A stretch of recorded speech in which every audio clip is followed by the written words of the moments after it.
Is Jess ready? I don't care. Best part is when I go quiet and I don't tell you, and then you keep talking. And then it'll be like, did you start stream yet? Like 5 minutes ago. Yep. Hope you didn't say anything interesting. Today was the day to pick up a Dr. Pepper cream soda. Because it is one of those days. Yeah, I'm not sure how this art piece is going to turn out. But I've been looking up tutorials for this particular, I don't know, set genre thing. It's not really a genre, faith in you. But let's see how far I get. We'll see how it works is what it really boils down to. I don't even know if it's going to work. But we're going to pretend like it is. We are definitely going to pretend like it is. It'll be fine. Says who? Me? Okay. My word counts for nothing. Dramatic effect.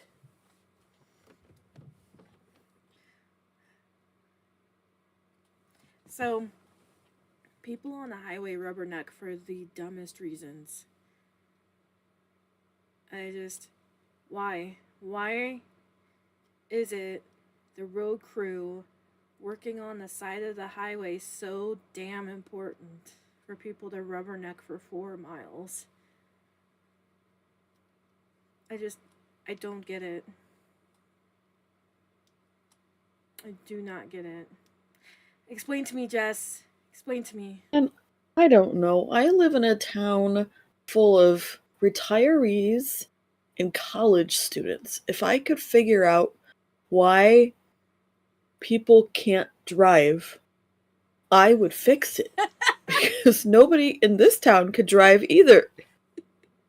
I got cut off a few times too, and I was like, guys, it's not even that big of a deal. Like, I'm mad, and I still don't think it's a big of a deal.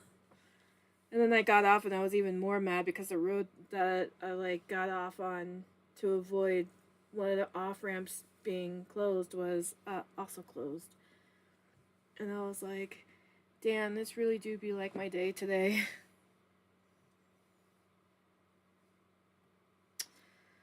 Jesse, why? Try not to think about why. I am proud to say that I actually worked on the website a little bit, so. Which you've seen already. You did. I've given you a fantastic view of the homepage. And then I updated the panel protagonists year-long streaming schedule. So I don't have to deal with it. And then my convention schedule, which I have to go back in and redo now since one of my events got pushed out of the way. Speaking of schedules, your schedule? Yeah, I'm. You know that I keep a year-long schedule of all of the relevant, movie and video game events, industry events. Yeah. And I think there's one going on right now. Oh. I think South by Southwest, unless they change their date. Oh. So, I decided last weekend to splurge a little. And I bought $70 worth of books. Oh my. What did you dare I ask, what did you buy? I bought the Thrawn Ascendancy trilogy. Okay. And Thrawn Alliances. Do I have that one? Hang on. Well, how far can I move this computer before I get stuck? Well, that's it. I have my answer. Wow. I have Ascendancy and shit. I can't see the other two. So no, I don't think I have Alliances. I think I just have Thrawn and Ascendancy. Do you only have the one book in the Ascendancy trilogy? No, I have all three. Oh, you do? So you have the Chaos Rising, Lesser Evil, and Greater Evil? Oh. Nice. Yeah, I picked up all of them too. I've only read the first one. So I am almost done with Thrawn Alliances. And the only reason why I'm not finished with it already is because I stopped reading it for a couple of days in favor of, panicking about my event. That's not even happening. And oh my god, I forgot how much I love this author. I think I'll just go on about this author, but it's a back and forth between the past and the present because this author likes to switch every chapter or so between characters, or at least I noticed that in the other Thrawn trilogy that I have. But in this one, he switches between the past and the present. And man, oof, I can't wait to start reading the Ascendancy trilogy. So excited. I may have to reread it. The first one came out more than a few years ago, and I haven't reread it. I'm just like, I did not think I could love Thrawn any more than I do now, but I was so wrong when I started reading Alliances. When I'm reading this book, he gives me hella Sherlock Holmes vibes. Like, yes, that's what I think too. I didn't get that with the Thrawn trilogy that I did start with. I got a very, very strategic Thrawn that I would normally see with Rebels. But this Thrawn from the Alliance book is so much different. He's very more Sherlock Holmes-y than I think in the other trilogy I read. So what I hear and what I see online is that you're actually supposed to read Ascendancy first. Well, yeah, because that's before. And then you're supposed to read the one that you and I read first, last. Yeah. So whoops. Yeah, that makes sense because the Thrawn Ascendancy series is supposed to be pre and during Clone Wars era. Yeah, it's supposed to be canonically first. Yeah, and then Alliances is technically in the middle because it jumps from the present, which is just after Thrawn loses Kanan Jarrus on Atollon, and then the past is Clone Wars era. I have just been reminded of something that I will save for the breaking news segment. It is 7 after. Do you want to get started on stream? Yes, let's get started. Okay. Welcome back, everybody, to the Panel Product. I'm Millie. Oh, yeah. I'm Jess. I don't know what we're doing today, but it is definitely one of those days, guys, where you ever wake up and you just go, maybe I should go back to sleep because today's not the day. That should have been me at 7:30 this morning. But no, I have places to be, and I regret every decision about leaving my home, except the moment that I actually got to the places I needed to be. Shout out to the women who didn't judge me for being so mad when I got there. But anyway, it's neither here nor there.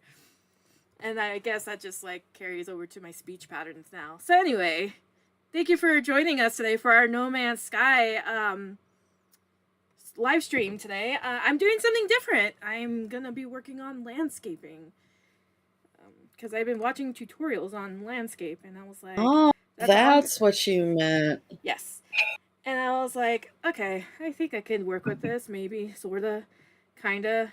We'll see. We'll see how far I get before I'm like, wait, I don't like any of this. I have faith. Oh. That's usually how it goes when I do landscape, though. It's usually a mix of I don't really like this, so we're gonna start over.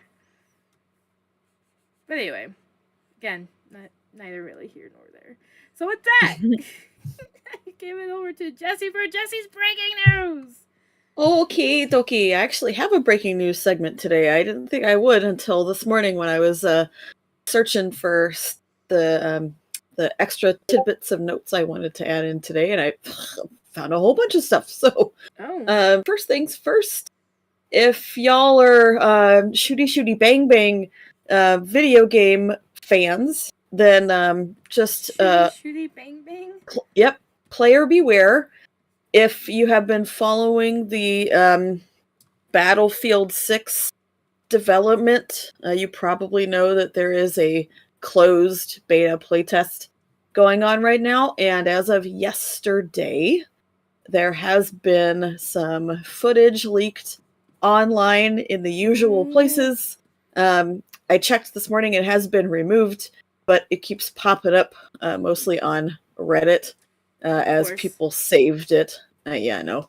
As people saved it from the person who first posted it yesterday. It is an alpha build, but even for an alpha build, it looks pretty good. So yeah, that's out there. Please don't judge based on an alpha playtest, by the way. That's no judgment. That's not indicative of of finalized gameplay. Okay, next we have Epic in our news again. For some Fortnite stuff. I just think this one is silly. It's probably not going to go anywhere. But a pair of parents in San Francisco are suing because of FOMO. They think that the online store for Fortnite is creating a false sense of scarcity, which I think is funny for an online store. Scarcity. Yes. So here's what they say. Some items were offered briefly and have not been offered in more than 6 years. Others disappear only to reappear weeks later. These offerings and their schedules are subjects of intense interest to Fortnite players. Okay. And these are parents. These are parents. That statement was written by a lawyer. Okay. And then additionally, they complain that fake sales with made-up expiration times are deceptive and illegal under state statutes prescribing unfair and deceptive trade practices, yada yada blah blah, lawyer speak. And lawyer speak. So here's what I think is extra super funny. Oh no. Do tell. The child in question is under the age where you have to get a parent's permission to make purchases on Fortnite's store. So the parents that are complaining have to have approved any purchases that the child made. So they're getting angry at their own FOMO. Okay. Well. They're the ones feeling the FOMO, not the child playing the game. And I think it's extra funny. Seems extra if you ask me. Okay, next. Fans of PlayStation in the UK. Oh. This one is extra special for you because you can now rent your PlayStation 5 and its accessories in the UK. I forgot to save the article, but there is there's a vendor that's working with Sony, and so if you don't want to just go out there and purchase a PS5, maybe you don't think it's for you, or maybe there's still shortages in your area, something like that. You can go out and rent a PS5 at something like €11 a month. It's cheaper than a lot of the streaming options right now. And I think it's a great idea. I hope it catches on. And I hope that if it does catch on, it hops over the pond and other console makers adopt the idea, that would be a fantastic way to help combat some of the console shortages that are almost assuredly about to affect us in the US because of reasons that I do not want to discuss here for obvious reasons. Yeah, let's not. Like, as much as we could, I would rather not. Yeah. But doesn't that sound like a great idea? I Just think it rent. brings me back to the 90s. Right, like the 90s? Yeah. When I'm pretty sure you could rent out a Nintendo from like Hollywood Video. Damn, Blockbuster, Jesus. I think it's a great idea. I hope y'all do that. Brits, you're on notice. Please rent PlayStations so that we can rent PlayStations. Please make it next. successful so it comes through to us. Yeah. Yep. Especially now. For my fellow Resident Evil peeps, keep your eyes peeled. We're apparently getting another Resident Evil live action movie, also done by Sony, with 100% less Mila Jovovich this time around. She's not in this one. Different writers for this one, and I saw the two names. I do not remember them. But one of them was the guy that wrote on Barbarian. He's going to be the director, and then another guy wrote on it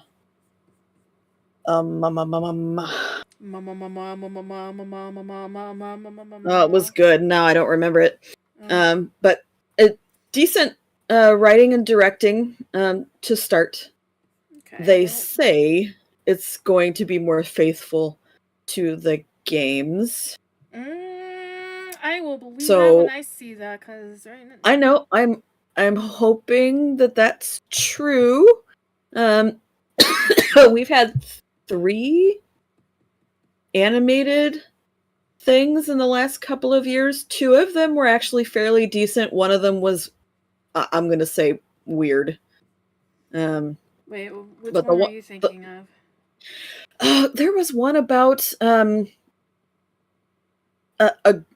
young girl, and I think she was living in an Umbrella sanctioned like village. Are you talking about the live action or the? No. Oh, was it live action? Hang on. Maybe it was live action. With Albert Wesker? Yes. Yeah. Okay, yeah, that one was not great. I mean, I have mixed feelings about it just because, like, the actor who played Albert Wesker was phenomenal, in my opinion. Played Wesker. Someone who died. I can't remember. Now I'm going to look it up.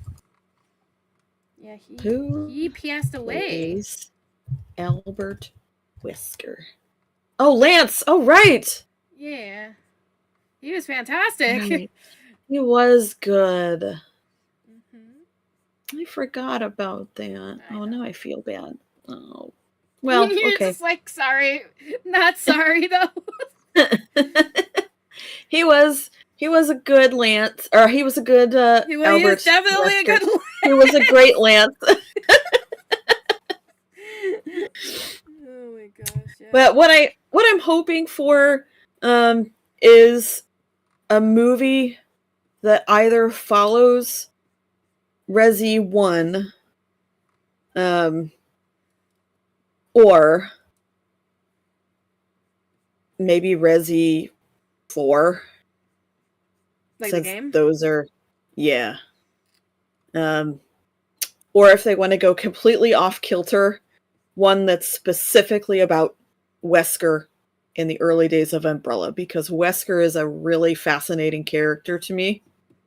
He's definitely got some interesting qualities about him as a as a bad guy. Yeah, thank you. Yeah. And I think that could, if they start there, I think that could just reboot the entire franchise as a movie IP, and then they could just go from there. Yeah. But we'll see what they do. Okay, last thing. Let's see what they do. Last thing, and then we'll start talking about No Man's Sky. This one was just stupid, and I saw it yesterday, and I posted it to our Discord channel. Somebody found a Cheeto vaguely in the shape of a Charizard. It's very vague. And then it's very vague. Like I can't stress that. And then kind of like you do when you find stuff that you think is oddly shaped in the shape of another thing, especially one famous. They brought it to an auction house and said, "Hey, I have this cheese dust covered chip in the shape of a Pokemon. How much can you sell it for?" And somebody told this man or woman, person, I don't know who it was, a lot of money. Mm-hmm. And somebody else bought this Cheeto for $90,000.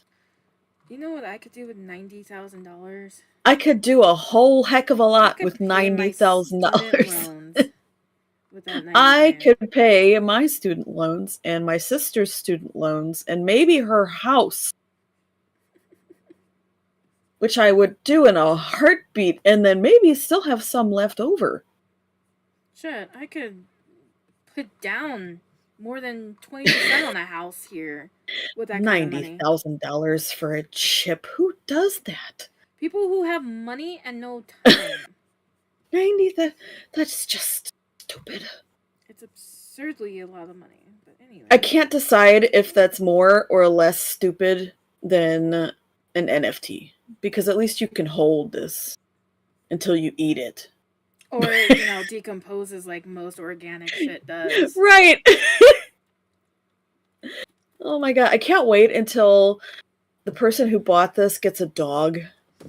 And then the dog accidentally knocks the thing over, breaks the glass or whatever it's in, sniff, sniff, sniff. Oh, Cheeto. Nom. Nom.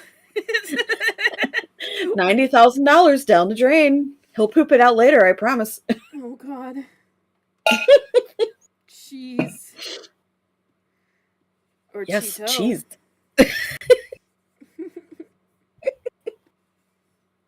Oh, man. Okay, what are we talking about today? Talking about No Man's Sky. Have you ever played No Man's Sky? I played it once, and then I could, haven't picked up the game since. Okay. How long ago was that, do you think? A few months. Okay, so when the game was very, very different from what it was at launch. So, No Man's Sky. Yeah, sorry.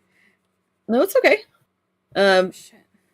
No Man's Sky initially launched for PC and PlayStation 4 and Xbox in August of 2016.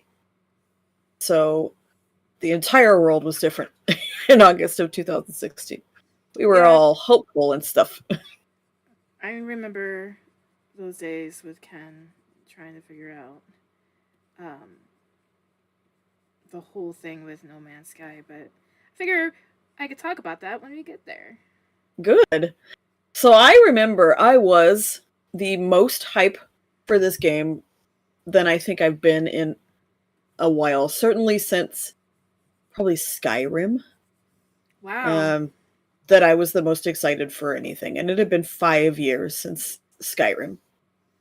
I was so excited that I pre-ordered it for 2 systems, for my computer and for my PS4. Maybe that was your first mistake. I know. And I'm just gonna tell everyone now, I have not ever once launched No Man's Sky on my PlayStation. What? Never. So that was $60 down the drain. So, needless to say, the hype was real. We were promised a lot. Yeah, there was definitely a lot of promised a Yeah, we lot were of promised promises. 18 quintillion procedurally generated planets that were all going to be different from each other. The universe we were in was supposed to go on forever. We were supposed to be able to, land on asteroids like Han Solo escaping the Empire. We were supposed to, go on Is grand that adventures. how they advertise that, by the way? No, Okay.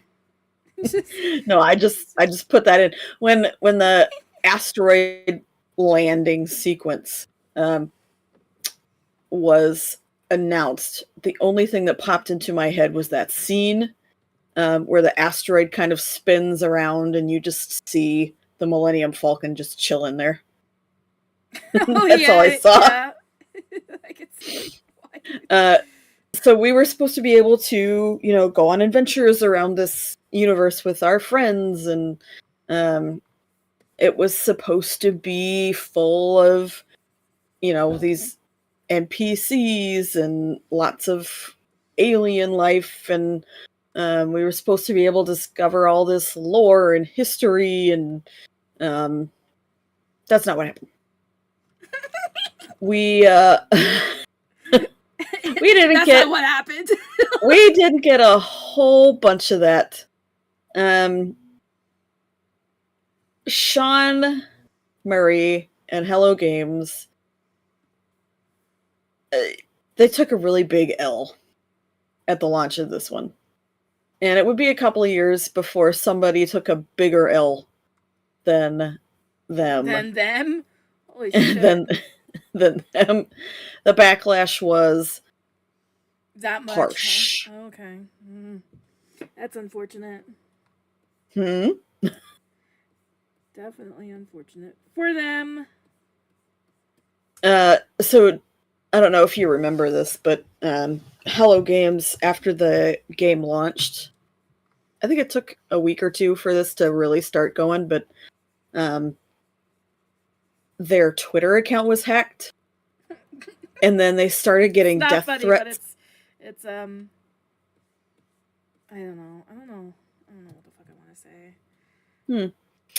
And then after the death threats started, Sean Murray just kind of dropped off the face of the earth. I mean, for you would like too months. if you were getting death threats. Shit. I mean, I probably would, but I think it was less about the death threats and more about the utter shaming of it all. Yeah, I mean that he probably felt, because that he comes across to me like a person that would feel that way. Yeah. Honestly, like with the updates that he has poured into this game since its launch, and how much it improved since then, I don't think like when he launched it like some of our other A-list studios that launch their games, and it turns out to not be like a completed game or something. Like I think he launched it thinking it was good and that he would get decent feedback, and then he didn't. And so for context, the other game that came around just a couple of years after this one that also received harsh criticism was Cyberpunk 2077. And that one had something fundamentally different wrong with it. I had this conversation with myself this morning, and I was thinking about it, and where No Man's Sky was just not done. Cyberpunk 2077 was done, but it was so incredibly broken that it was unplayable. So they had similar fan backlash and incredibly similar reviews, but two very different mechanically dissimilar things. Yeah. Wrong. with them. So, Sean disappears for several months, but he did come back, and he came back with a plan. Plan is... He came back stronger than before. Plan is, hey guys, we're gonna... we're not gonna give up on this game. We're going to instead update this game forever for free. And we're not going to make you pay for diddly squat. For a singular item. Not one singular cent. And I have double checked on that. And not a single solitary update or expedition or anything has been pay to play ever. Good guy. In No Man's Sky. I pulled it up this morning on Steam. And it's just the game. One version, too. That's even better. One version of this game for a solid $60. And that's it. And you get all these updates for free. There's been a lot of them. I'll go through them all. Hopefully quickly, because when I say a lot, it's like Minecraft level a lot. Yeah, there's a... Yeah. But a lot of what they did, too, like, did a lot of overhauling, and then when they fixed all of the original issues, or, like, the majority of the original issues, anyway, of the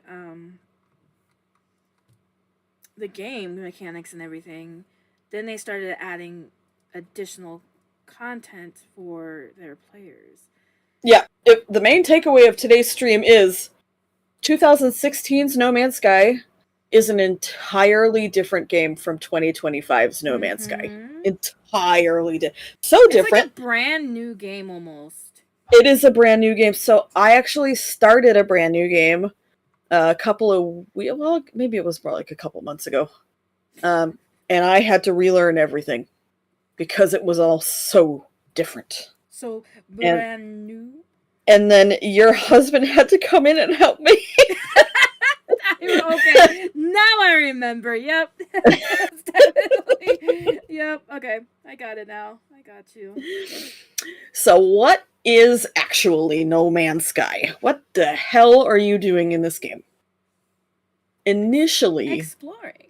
That's what we're doing. Right. That's basically what it is. Initially, the main storyline, there was only one, and your entire goal was to reach the center of the universe. That was it. That was all we had.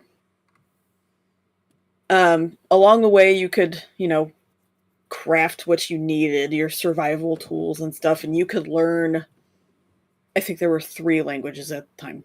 Yeah, now there's like 15 or something like there's a ridiculous number now. There's a lot, yeah.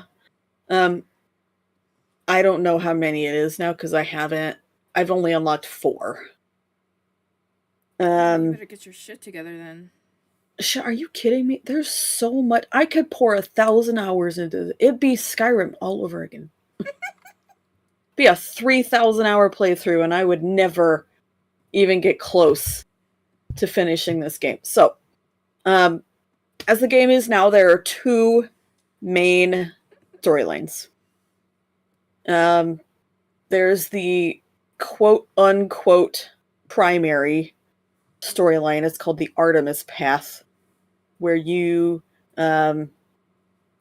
where your primary objective is to uncover the mysteries of this, I'm going to say, entity called Artemis. There's a 4th race you're supposed to discover. You're uncovering the true nature of this other entity called Atlas. There's portals around the universe that you are trying to figure out what's going on with them. And then just generally, you are discovering the truth of the nature of this universe that you're in. And then the secondary main storyline is called the Atlas Path. And in that one,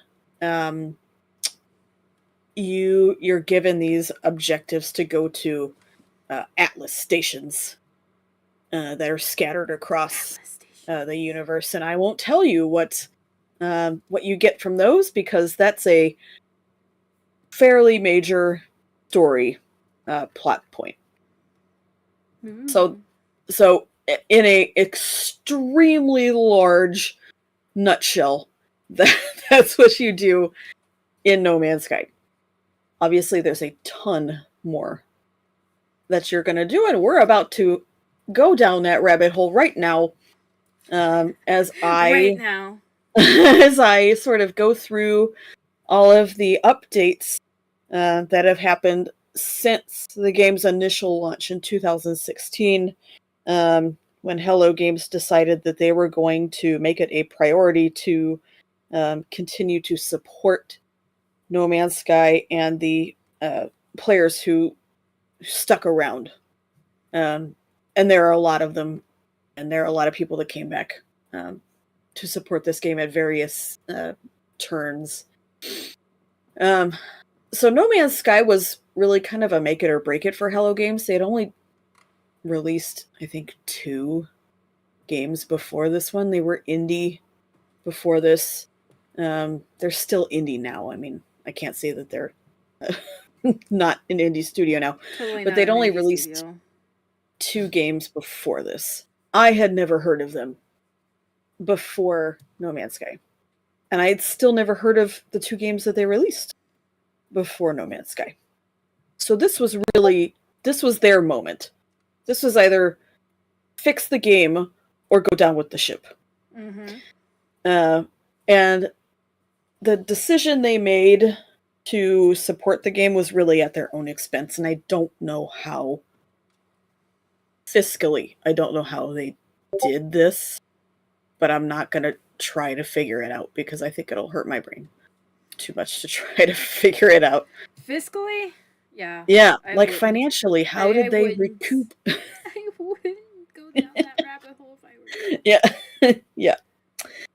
So initially the game received several, I think it was like 7 or 8 patches before the first full update was released, just 3 months after the initial launch of the game. So it didn't even take that long.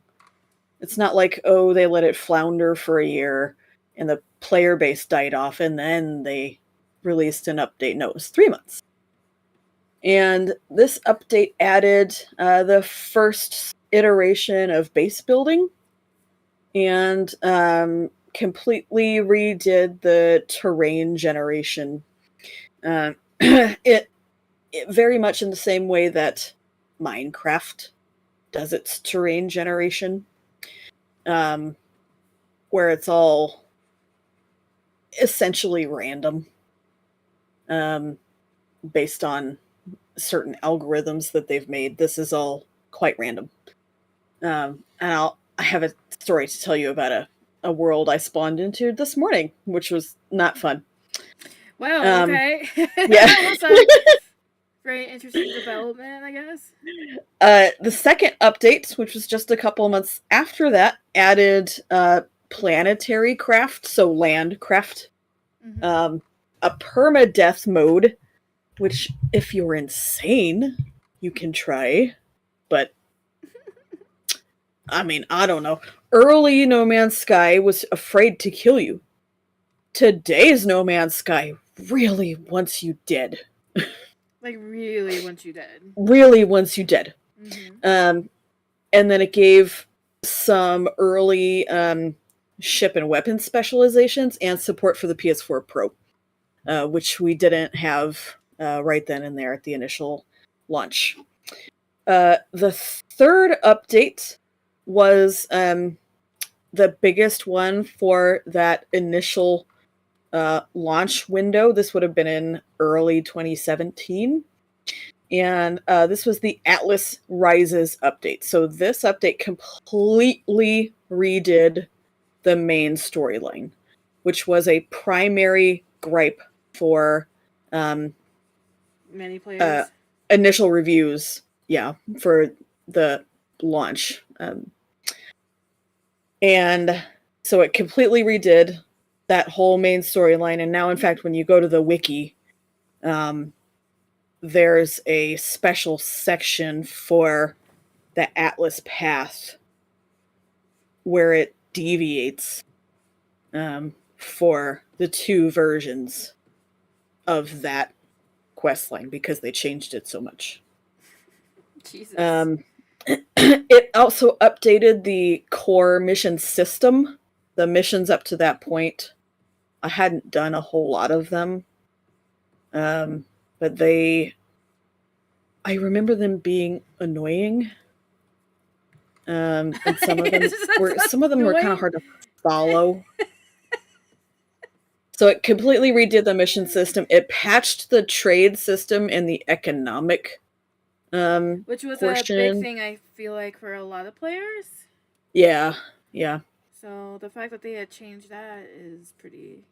Yeah. And it fixed the portals that we had been promised. So part of the initial trailers for No Man's Sky were these Stargate-esque portals that we could use to travel between not player bases, but there's other bases on these planets. We were supposed to be able to use those to travel from point to point. They didn't work on the initial launch. They would either just... You know how a Minecraft portal does where you can just stand in it forever and it doesn't load the other side? Oh, I hate that, yeah. So you just stand in the purple swirling goop and you get a little sick and then you're like, no, I have to go. You're just like, no, I'm good, I'm going back home. So either they didn't work at all or they crashed your game. Oh. Which is obviously not good. So this update fixed those portals. And then the update after that was No Man's Sky Next. And this was where I picked up the game again. And I remember being so excited when I saw this trailer. This was when a large portion of the player base returned. Doesn't surprise me. And so No Man's Sky Next added a fully realized multiplayer system. And it drastically expanded the base building. I never tried it before No Man's Sky Next, so I don't know what it was like previous to this. But it's overwhelming now. So it's a lot. It gave the game a graphical facelift, which had several of those. And, you know, a lot of people, I think, were willing to forgive at this point what had happened with the initial launch. And honestly, they kind of deserve it. Yeah, because even at this point, this had been about a year, I think, since the initial launch. And you could really tell, like, Hello Games is trying. Yeah. They're not gonna, we can hold them to their word. They're really going to support the player base. No Man's Sky for as long as we're gonna stick around and play this game. So, I don't have any numbers for how many people came back at this point at No Man's Sky Next, but I do have some numbers for a later update that surprised me. Oh, yeah? So I came back at No Man's Sky Next. I actually re-downloaded the game. Mm-hmm. And remember what I said about today's No Man's Sky really wants you dead? Yeah. Okay, so... So the first time I loaded up No Man's Sky after this update, the very first mission, the tutorial mission. I really like where this is going. The planet I loaded in on was one that was very hot. And there is a pre-coded storm that happens in the tutorial mission where you have to go from the broken down ship that you find Mm-hmm. to one of the busted out alien bases to find a piece of the ship so that you can fix your own ship. The Okay. storm that I received was a heat wave, Of course it was. and I died like 5 I mean, times sorry. before I gave up. I'm so sorry for your loss. I gave up and I did not pick up No Man's Sky again for years. You were like, I was like, nope, too hard for me. you were like, classic. Never picking this game up again. Man, I was so mad. Because I really wanted to like No Man's Sky too, but I was like, damn it, I can't get back. And I don't know why I didn't just delete that save and start a new one, because it would have just plopped me down somewhere else. But here we are. Jesse wasn't thinking at the time. Well, what about now?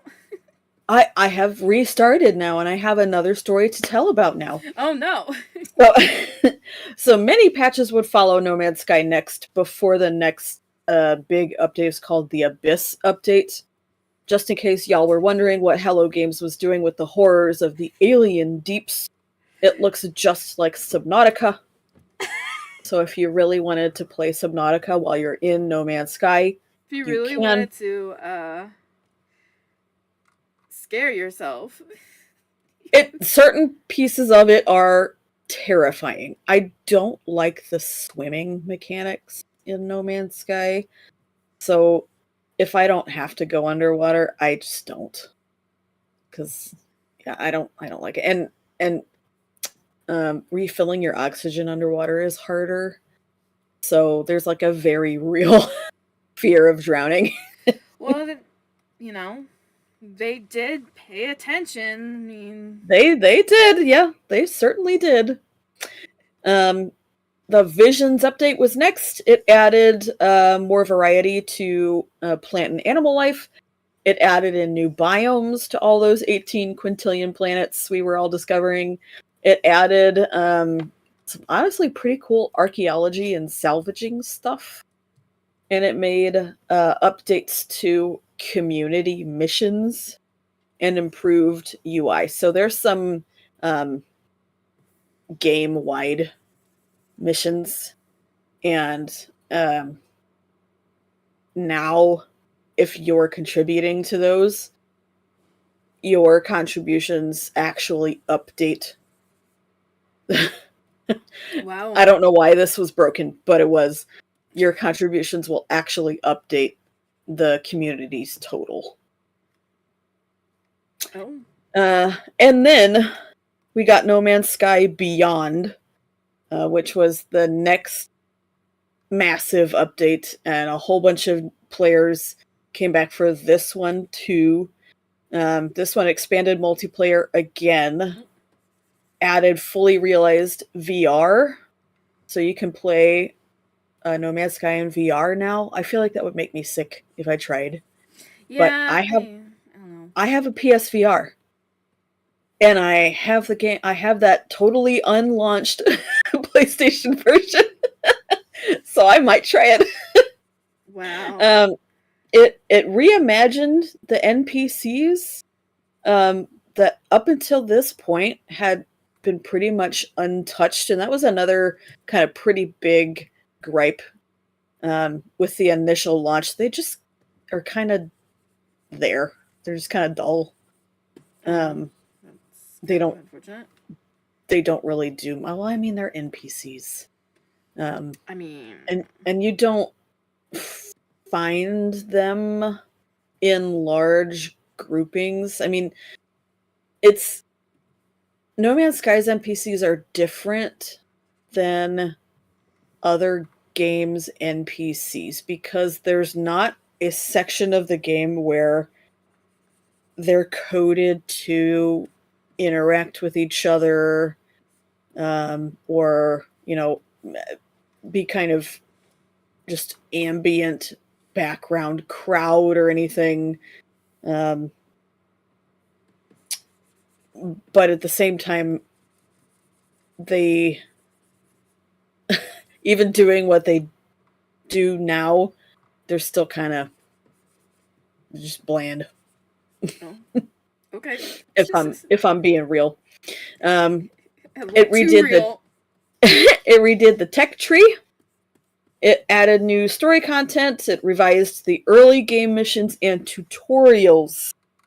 Thank you, because Oh, even returning veterans apparently need help with the tutorials. yeah. Is that how it Yep, is? yep. Um, the expansion to multiplayer was surprising because now, if you're playing on PC, you can have 32 people in a lobby.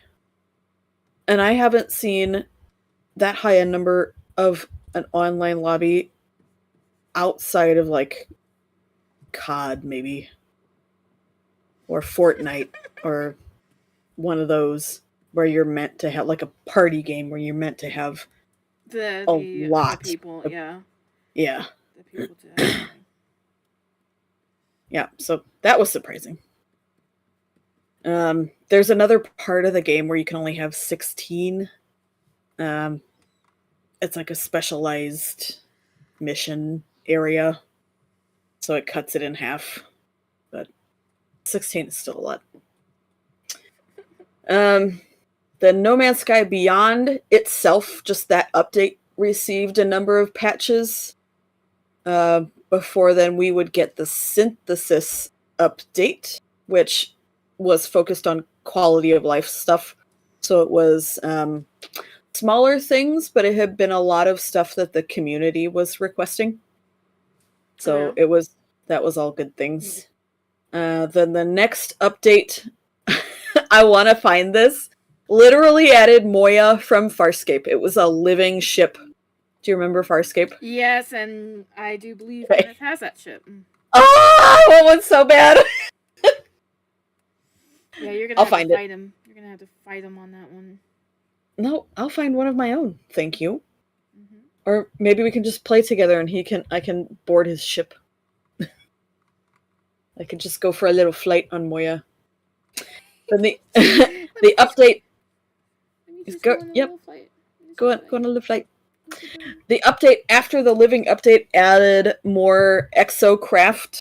So again, a planet side craft. Was really heavily focused on mech. Yeah, So that's the one that Ken likes. Yeah, I figured Ken would like that one. Mm-hmm. And then in 2020, No Man's Sky finally got crossplay. Because they were like, "Oh, COVID." It was perfect time. full. Yeah, probably so. It was full cross-platform crossplay. For maybe the first time ever, PlayStation didn't exclude itself from crossplay. This was everybody, everywhere. If you owned No Man's Sky, you could play with your friends on whatever fucking console they had, if it also had No Man's Sky. Then we got the Desolation update, which turned No Man's Sky into Dead Space. I'm not joking, just go look at it.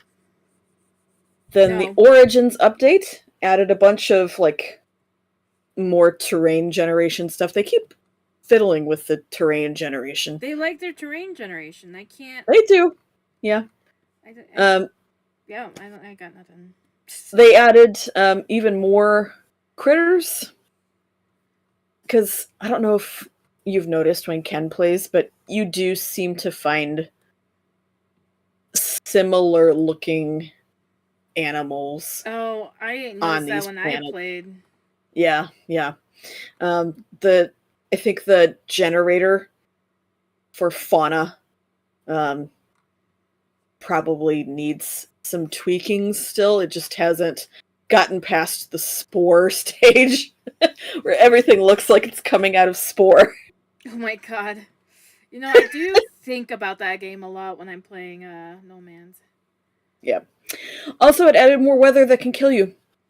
So the other day I encountered an electrical storm. Yeah. I didn't die, but I was very close.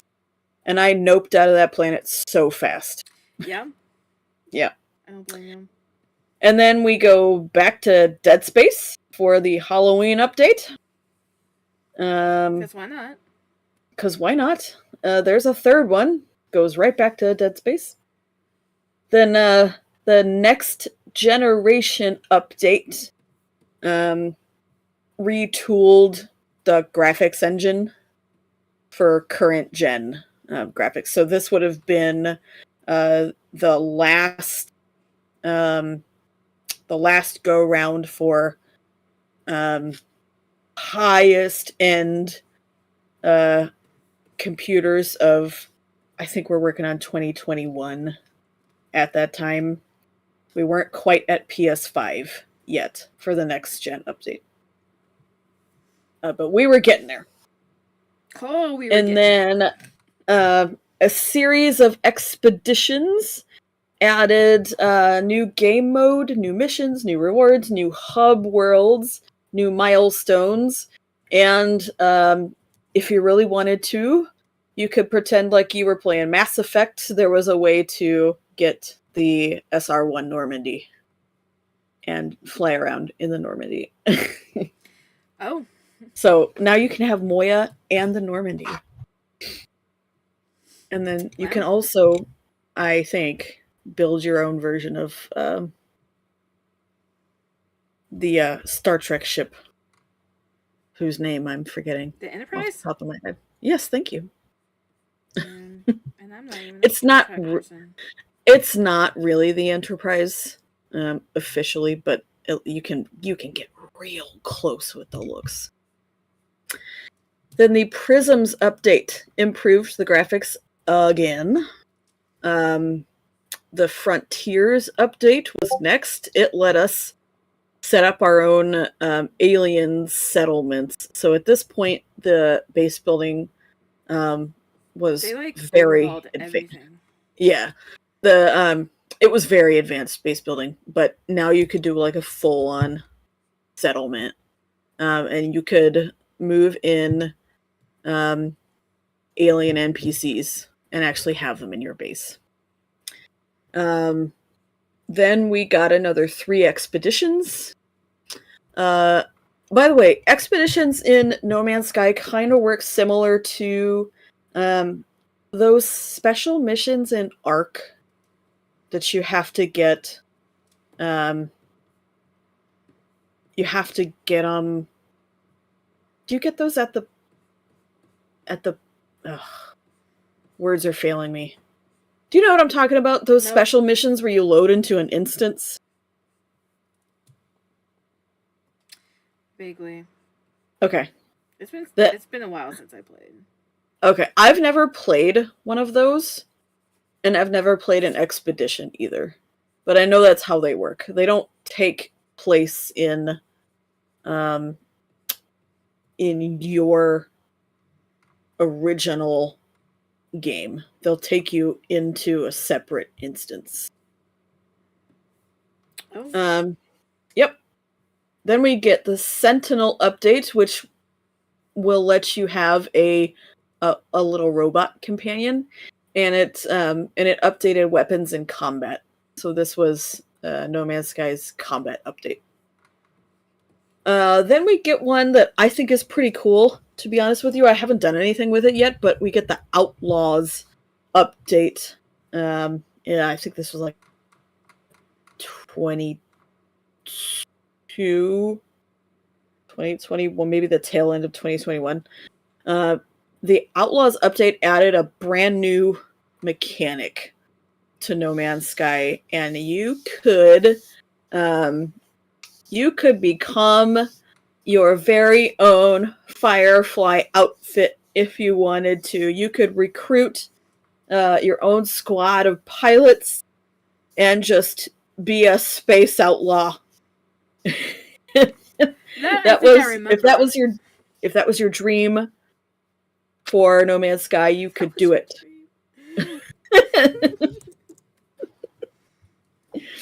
Then we got another expedition. Then the endurance update made updates to freighter building. So up until that point, I think freighters you could only build on the inside. Mm-hmm. But with the endurance update, now you could build freighters up on the outside as well. So if terrestrial living really wasn't for you, you could have a massive moving base in space and just take your little puddle jumper down to planets instead. Wow. And have your whole base up in space. And then the tail end of 2022, we would get a Switch update. So you can play No Man's Sky on the Switch if you want. I wouldn't, because there's a lot of stuff on that screen. But if you want to, you can. So much going on. Uh-huh. I wouldn't even recommend it for the Switch.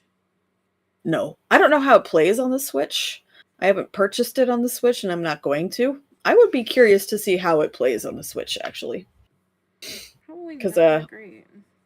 Well, there are some days where it even doesn't play great still on my PC. So I'm point taken. Just yeah. So I'm willing to bet it doesn't play that great on the Switch, but I reserve the right to be wrong. Where were we? The Waypoint update. This one was pretty cool actually because it allowed players to customize game modes in the exact same way that you can with Minecraft or Ark. So you could tweak every single little thing about your gameplay experience.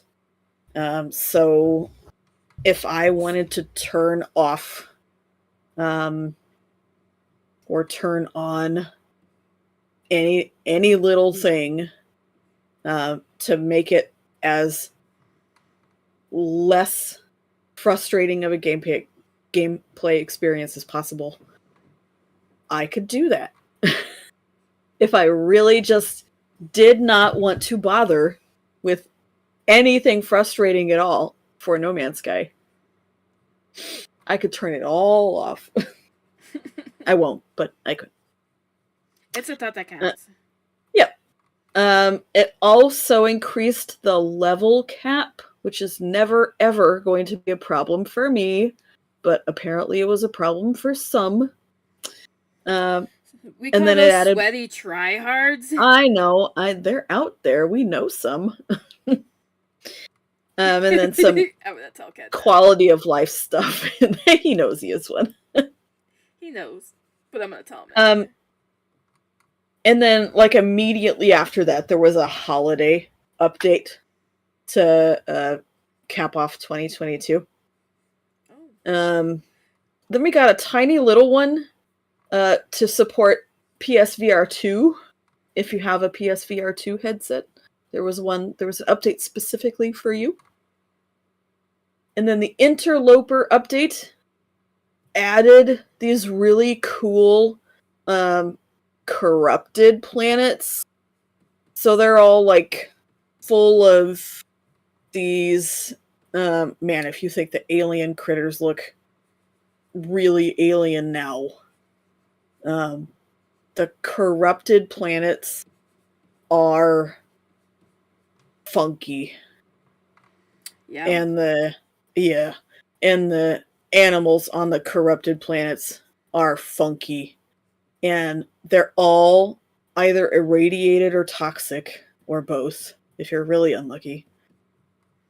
And I'm pretty sure I landed on one. Oh, no. So here's my story for now. So, okay.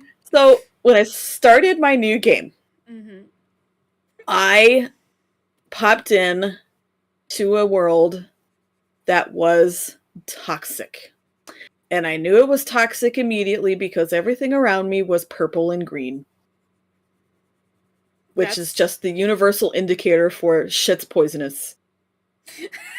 So, so immediately I'm like, shit, this game just really wants me dead.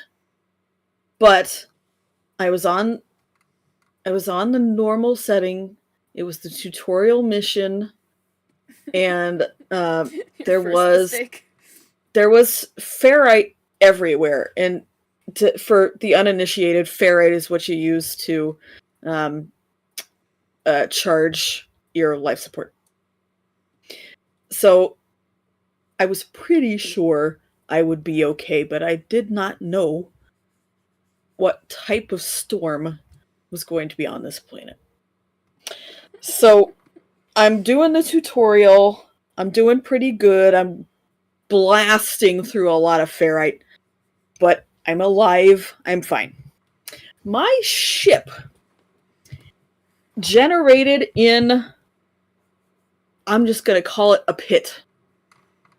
It is so far down that I fell and almost chewed through all of my suit's health when I landed. Oh no. Because I didn't have enough jetpack to cushion my fall. Mm-hmm. So I fell quite far at the bottom, but it was the only way, because there was no way to not fall down this hole to get to my ship, and you have to get to the ship in the tutorial. Oh. So I'm like, well, I can okay. already see you probably died. I didn't, actually. It was amazing. I didn't die. Wow, there. I'm actually proud of you. Hang on. Asterisk. I didn't die there. Okay. So I get down to the bottom of this pit. I fix the 2 parts of my ship that I can right there because I have the materials on me. But I get to the point where you have to leave to go to the base, the broken down base, to get to the part. And I know that storm is pre-coded to come for me while I'm on the way to this base. Mm-hmm. And it does. And it was actually fine. It was a rad storm, like I was in Fallout, but there was a cave system right there. So I just chilled out in the cave and I mined a whole bunch of stuff until the storm was over. Everything was fine. I got through the tutorial. I fixed my ship. Then I decide I'm going to stop over at this next planet. And it's a desolate planet, which I have never come across before. That was the first one for me. And I'm like, that should have also been your first clue. What could possibly be on a desolate planet? It's desolate, right? So God. I land and it kind of looks like the moon. It's everything's very gray.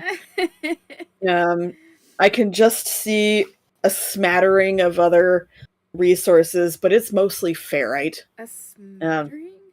Yeah, smattering. There's just like a few hydrogen crystals here and there, and there was something else I can't remember. It was yellow on this planet, which I thought was weird because it's usually blue.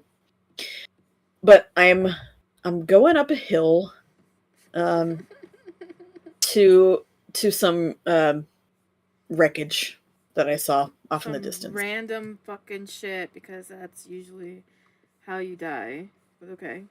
That is usually how I die, actually, and especially in No Man's. Running up this hill, oh, okay. That's unfortunate. I will pause in my storytelling. Okay. Are we for sure? I would give it like another 30 seconds before you continue your story. Okay. Anyway, good. It gives me time to chug some water. It looks really good, actually. I told you I had faith in you. It was whether or not I had faith in myself. What the fuck is that? The sound? No. Oh. Um, Because my water bottle's right here, if you heard that. oh, okay. I know what that is. Okay. It's leftover cloud. Actually. Okay, so Yep. I'm running up this hill, like the song says. And in my path is this purple egg-shaped thing. It's about the size of me. And I hadn't scanned it yet, so it was unidentified. Unidentified. And okay, so bear with me for a second. In the cave that I had hidden in were also purple egg-shaped things that were, I'm assuming they were plant life, but I couldn't mine them and I couldn't scan them either, so it was just supposed to be background stuff, just terrain stuff. It was just there. Noise. Yeah. That's what I thought this was. So I took a pot shot at it with my mining laser. It exploded into a swarm of alien crickets is the closest thing that I can call these things, because that's great. More or less what they looked like. An actual swarm. I got a pop-up and everything. Wow. And they chased me all the way back to my ship, and I died right outside my ship. So that's how you died. That's how I died. Alien crickets. Alien crickets. That's a really sad way to go, Jess. And so I'm pretty sure that that I found one of those corrupted planets. Very good, very nice. For Yep. me, not for you. Okay. Oh, and then there was also plant life that exploded in my face. It was very toxic. Oh, yeah? Yeah, I forgot about that part. There were these pulsating, bulbous, gross sack things just outside the cave. And every time I approached one, it would spew out this noxious gas. And I was mining some stuff. Some oxygen, I think. And this one that I didn't see, it just exploded. And it took out like half of my life support. Great, thanks. Wow. Yep. Okay. Moving on to 2023, when the Mac crowd joined the cross-platform game. I was not joking. If you own No Man's Sky, you can play with everybody. Then the 10th expedition, and then the Echoes update, where they introduced a sentient robotic race of people, and they're like oddly religious for some reason. Okay.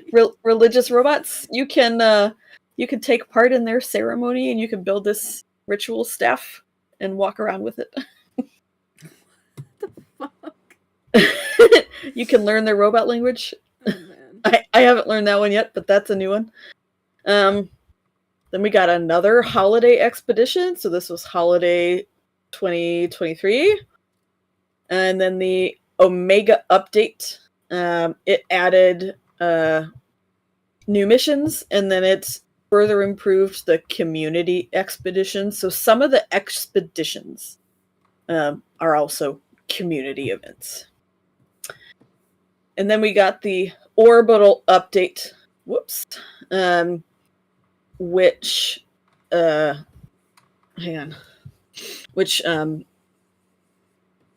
updated like ships and trading and guilds.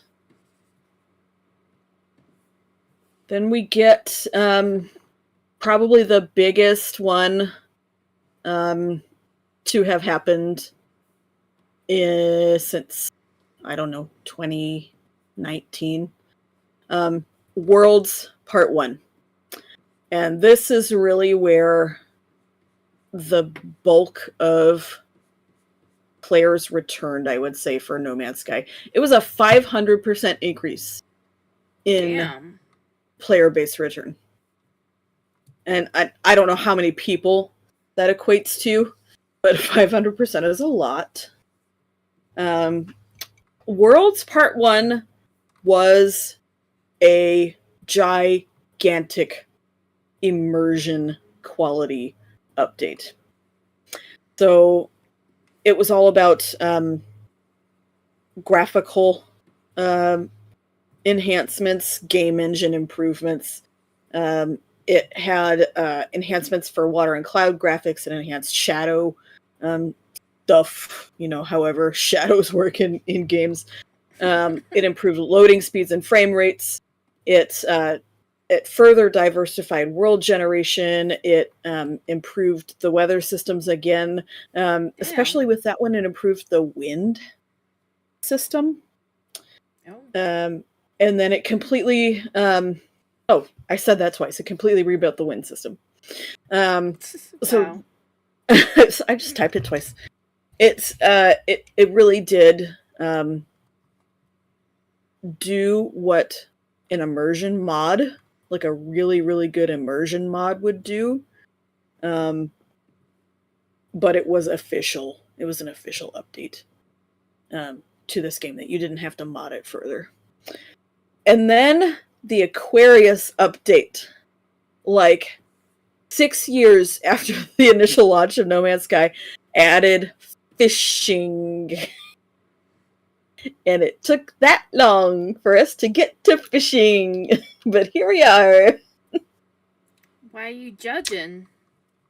I mean, I realize that that's not high, probably, on their list of priorities. But I feel like there's a but there it is. But nearly 34 updates later, we get fishing.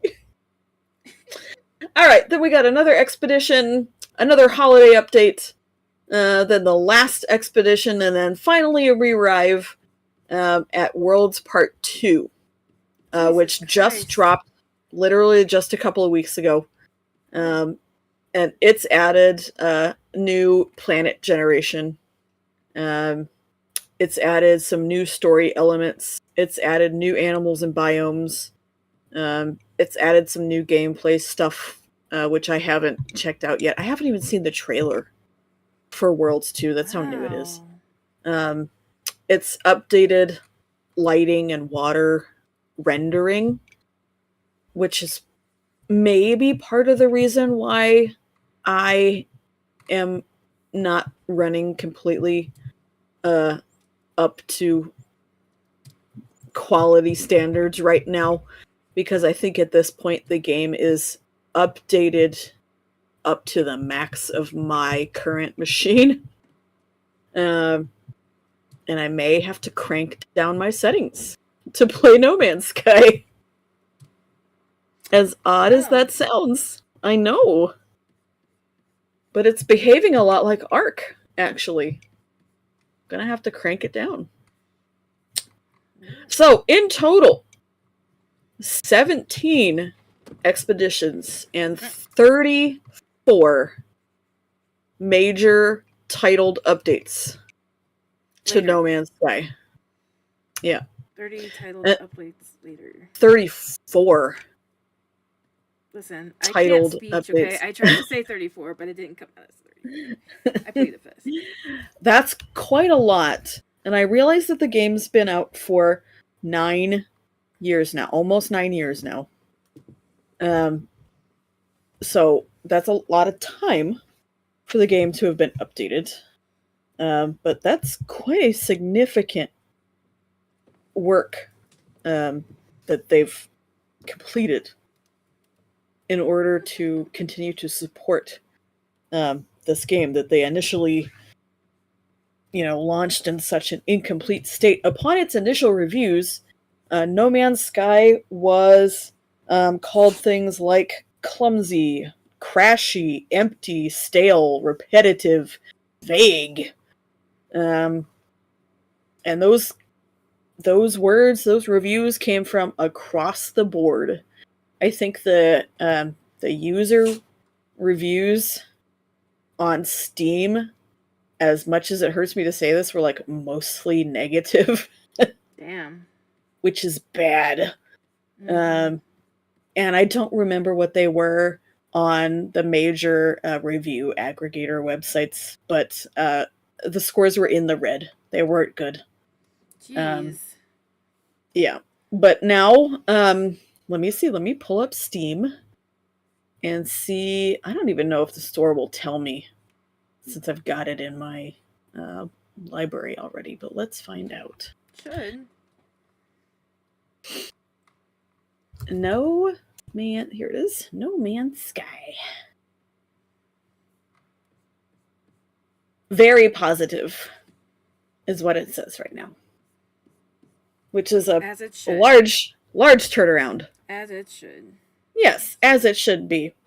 By all reviews that I can find and by my own gameplay experience, 2025's No Man's Sky is a entirely new game from the one that we all received in 2016. Hello Games has made a genuine and honest effort in turning their game around.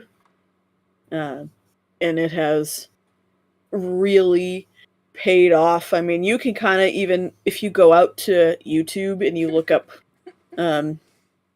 reviews for the game from, let's say you started 8 years ago and then you go to like 5 years ago and then you go to today, you can see the progression of where people who are reviewing the game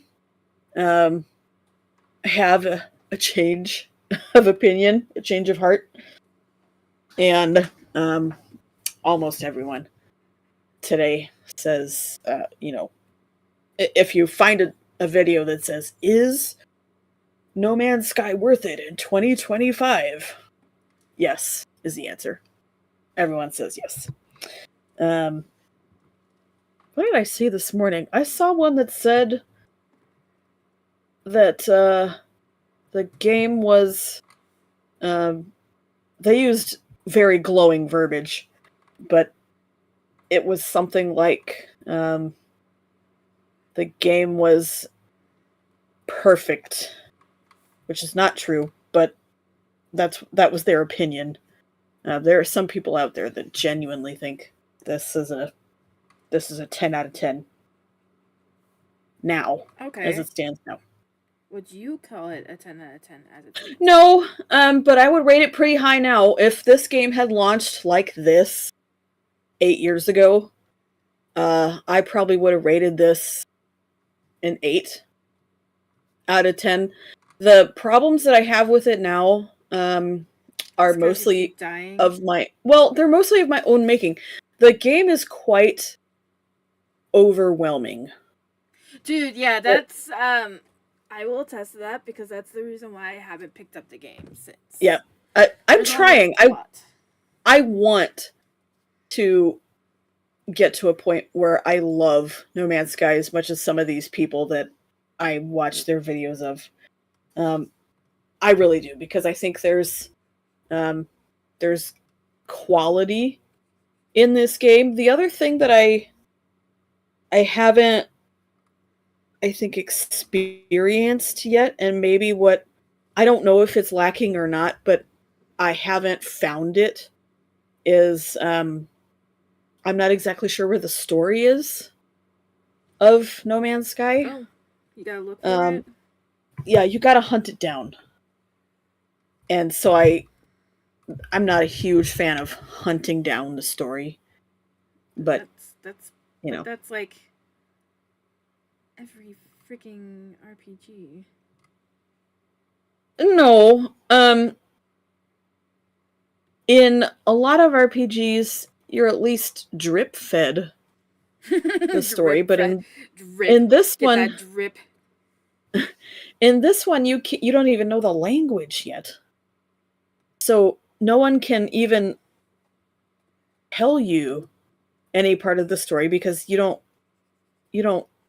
part of your part of the issue is you have to go learn all these alien words to even understand the story that you're being given. Anyway, I guess that's a whole. that's neither here nor there. Is it though? I mean, there are people out there that genuinely think that the story is good, so clearly I just haven't found it yet. But No Man's Sky is now, like I just said, a very highly regarded game. And Hello Games, their hard work has paid off.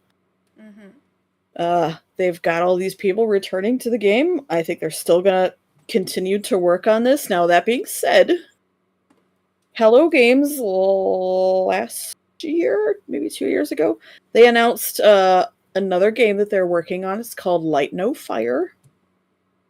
And it feels like No Man's Sky all over again. Like. So just maybe pull back on the reins a little bit on that one if you've seen the trailer. And we'll just wait and see how the development of that one goes. I don't know what the release of that game will do for the continued support of No Man's Sky, especially if Light No Fire releases in a similar state to No Man's Sky. Time will tell. But Light No Fire looks interesting, and I'm excited to see it come out. Yeah, is it very open worldy as well? Yeah, it looks to be. It's not in space, but it's got very, very fantastical elements. You can go see the trailer right now. It's up. Oh, yeah? Yep. You can find it on the YouTubies, or you could just go straight to Hello Games' website, and it's right there. So that's it. That's all I've got for No Man's Sky. A surprisingly positive review of No Man's Sky. I didn't think I would be so nice. You did not. Wow. Nope. That's so brutal. I thought I would be a lot harsher about No Man's Sky, but here we are. Here we are. I guess some people can change. Holy shit. Well, I was one of those people at the beginning that was like experiencing a whole bunch of crashes and pop-in. Oh my god, the pop-in was so bad. But yeah, I gotta hand it to them. They've turned this ship around, shall we say. Oh. And it's good. It's good news. Good things. It's actually showing positive feedback now. So, thank you everyone for joining us today for No Man's Sky. Next week, I believe we are off. We are off again, yes. Yep. So that Melly can attend a convention. Another one, yep. Mm-hmm. And I'm actually excited about this one because of stuff. Of stuff and things. Stuff and things. So our next stream will be Saturday, March 22nd, barring any further changes to our schedule. It's still up in the air because I've been getting phone calls and emails about various other events that I should. Yep, so we reserve the right to change our own schedule, but for now, Saturday, March 22nd, same time, same place, we will be finishing the original character writing exercise. Finally. I'm also done with Yay. this. I've been done with this for like the last 40 minutes, I think. Or at least 15 minutes. The last 15 minutes. I've just been adding extra details to pass the time. Right. Well, thank you for joining us and bearing with me while I practice some stuff that I learned from tutorials. Thought it was perfect for No Man's Sky. I'll probably work on this a little bit more in depth when I figure out how the fuck I'm gonna do it. Yeah. Yeah. Yep. So, like Jesse said, we won't be here next Saturday, or this coming Saturday, the 15th, because I will be at the Big Fresno Fairgrounds for AnimeCon 13.0. It's going to be a fun one because, and I will make an announcement later in the week, I am participating in a sticker rally. It is a rally with a few other artists, including myself, where if you gather these stamps, quote unquote stamps, which we have made into stickers, and you collect them all, you win a prize. And there's, rules and stuff that you have to follow for the rally in order to get your prize. But I think it's totally worth it because the sticker that I have is so great. And all the stickers are holographic. I'm very excited to say that too. All the stickers that are involved in this rally are holographic stickers. So that's even more incentive to participate if you come by the Big Fresno Fairgrounds, March 15th to the 16th. Whitney, and I hope Whitney will come. I don't know if she's coming yet, but I will definitely be there. I have to be. It's my booth. So, yeah, that's why we won't be back on the 15th. So, come back on the 22nd. Hopefully, we'll have one and I don't get a last minute call in. Come back on the 22nd for our third and final part to fleshing out your original character. And then, if you haven't already, join me on Facebook and Instagram at Melslog. You'll get all the information there about where I will be in the wild, as well as new art and everything that I drop. But the best place to be is our Discord server at Confab Corner. That's where you get all of the updates and new art almost instantaneously. And usually a day or two before it goes to other social media platforms. But we have more than just, me posting art. You can post art. There are other chats you can be active in. There are bot games. We do doodle times. I try to do it twice a week. I'm still trying to do it twice a week. And at least on Thursdays, I usually do it. We have watch parties and game nights. So there's a lot to do in Confab Corner. Not to mention all the updates and everything. Because I also drop guest lists on Confab Corner for every event I go to. All right, Jesse, you ready? Yup. Panel protagonists out. Bye. Goodbye.